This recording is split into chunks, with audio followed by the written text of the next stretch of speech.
Պարոն Պետրոսյան, ես ձեր հնչեցրած մտքերից մի հստակեցում եմ ուզում անել։ Ես ճիշտ լսեցի, որ ձեր ուսումնասիրությունների արդյունքում արձանագրվել է համախառն առումով մոտ 100 միլիարդ դրամի առերևույթ չարաշահումներ կամ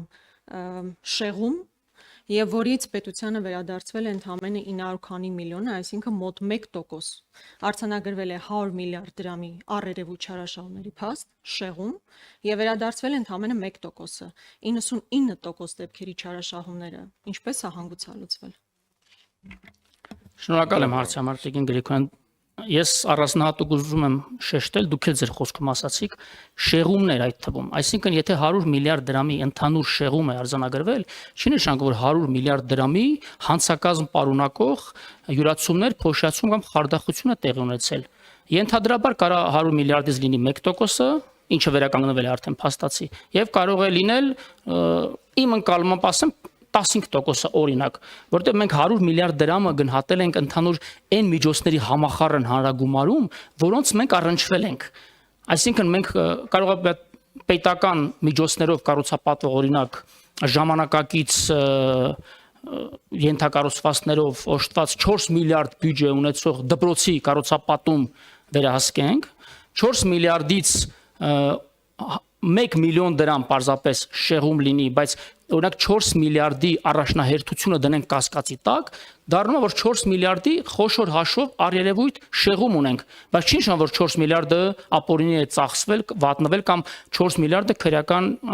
քրեաիրավական գնահատականի ենթակա է։ 1 միլիարդի մասով, այսինքն դա մոտ 922 միլիոն դրամը, դա այն թիվն է, որ մեր վերահսկողական գործառույթների իրականացման ընթացքում ակնհայտորեն փաստարկված, հիմնավորված, այդ թվում նաև կառուցապատող ընկերությունները, կապալառուները, այդ թվում նաև պետական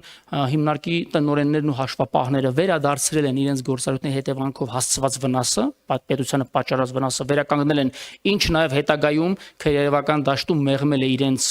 նկատմամբ իրավապահների վերաբերմունքը օրենքով սահմանված իհարկե կարգով եւ օրենքի շրջանակներում, իսկ մնացած մասով արդեն մեր քննչական մարմինները շարունակելու են ու շարունակում են աշխատանքը եւ ունենք դեպքեր, երբ միևնույն գործով մենք ունենք վերականգնում օրինակ 15-20 միլիոն դրամ, բայց նույն քրեական վարույթի շրջանակներում քննչական կոմիտեն վերականգնում է եւս 80 միլիոն դրամ։ Այդ հաշվարկը արդեն այս բան մենք չենք կարող բնականաբար վարել, արդեն դա դատախազության եւ քննչական կոմիտեի լիազորությունների շրջանակներում է, բայց խնդրում եմ մեկ անգամ եւս 100 միլիարդ հնչեցված թիվը չֆետիշացնենք, դա խոսքը բոլոր այն միջոցներին է վերաբերում, որին առնչվել է պետական վերահսկողական ծառայությունը եւ անհամապատասխանություններ, շեղումներ, նախանշված ծախսումներից որոշակի ընթացակարգերի խախտումներ են արձանագրվել, բայց գումարային տեսքով դա հանրագումարում հանգել է 100 միլիարդ դրամ կոչվածի։ Շնորհակալություն։